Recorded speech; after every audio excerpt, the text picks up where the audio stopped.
going to continue on this kind of activist.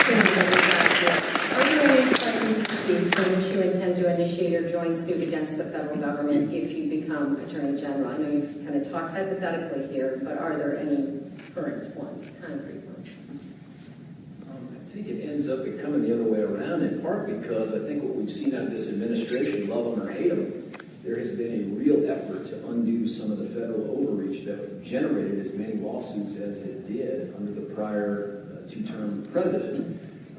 In terms of the lawsuits that may not be against the federal government that I want to take a strong look at and continue to pursue, certainly the lawsuit that General Kaufman recently filed against Purdue Pharma. I want to get a fresh set of eyes on that, just like the case I inherited after I won the nomination for district attorney, the Aurora Theater case. No attorney who has been there or done that would ever agree to file a lawsuit without looking at all the evidence, nor would they ever agree to take over a lawsuit and follow the same direction without taking a look at all of the evidence and sitting down and going through the claims. And that's what I do here. Thank you. So George has a chance for rebuttal. I'm going to mention 4 lawsuits that I would take on. I'll add a 5th maybe for bonus. And I'm curious if George is willing to say he would take those on, because we've had a federal government do things that hurt Colorado, and that's illegal. First, separating families at the border. Immigrants are entitled to due process of law, not have their kids taken away from them. I challenge that statement.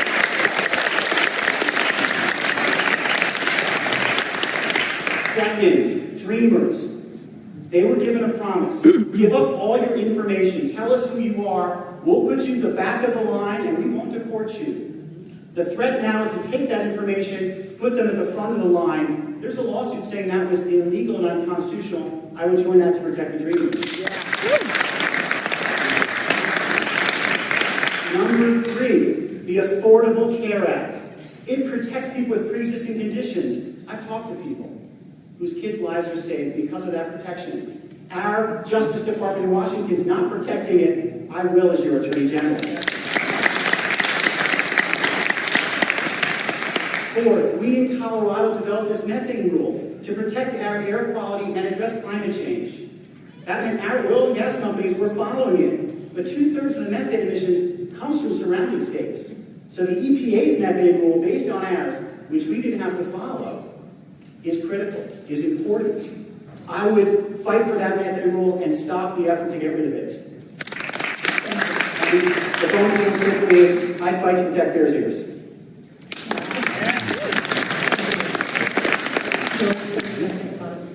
Yeah, look, one of the things you have to consider when you decide who wants to be an activist and who wants to be an attorney general is what standing do you have to take up these issues?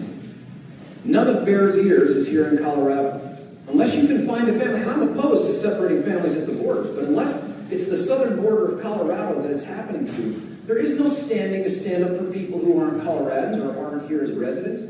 The idea that we're going to stand up and defend an administrative rule by the EPA that dictates to us the quality of our air when we can do that and have done that ourselves, those bureaucrats 1,500 miles away, they don't know better than we do. We know better than we do. As Attorney General, I oppose the idea of deposing these kids who know no other home than America, than Colorado. But that is a federal immigration issue. And if we're going to pick and choose which laws we'll support and defend, I'm anxious to hear how my opponent will carve a part of the office out to advise cities and counties how to push back against the enforcement of federal immigration law while withholding information if your goal is to defend the federal government.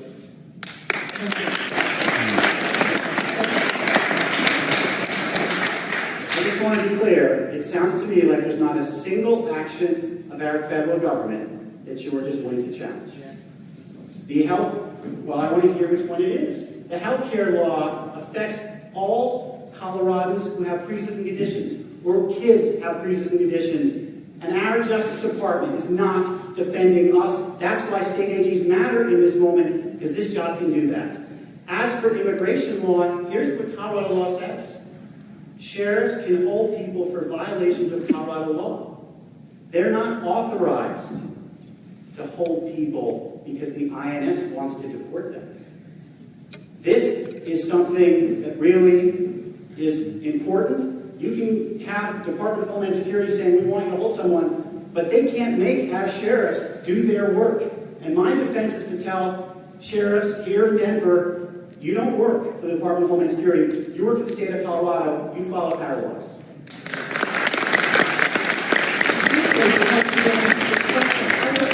Those cases that he brought up that you would join. Listen, I don't think it's the AG's job to protect the legacy of any president. You can't stand up here and say, I want to defend the federal government's Affordable Care Act, Obamacare, which, by the way, I agree. The U.S. Attorney General must defend that. I agree with that. But it's not the job of the AG to stand up for that, just like it's not the job of the AG to stand up and take on non-client cities and counties and tell them, here's how you can beat the immigration system. Stop sharing information with a law enforcement agency. I'll stand up to the federal government when they infringe on our rights and our sovereignty, but I am not going to defend federal law at the expense of our Congress or our president or the elected representatives we had. You want to change Obamacare? You want to change the enforcement? Vote for a new president. Vote for a new congressman. But to expect an attorney general to all of a sudden become this rogue warrior that's going to defend some federal policies and others, that's not this job, and that's not who I'm going to be. I'll take that for now.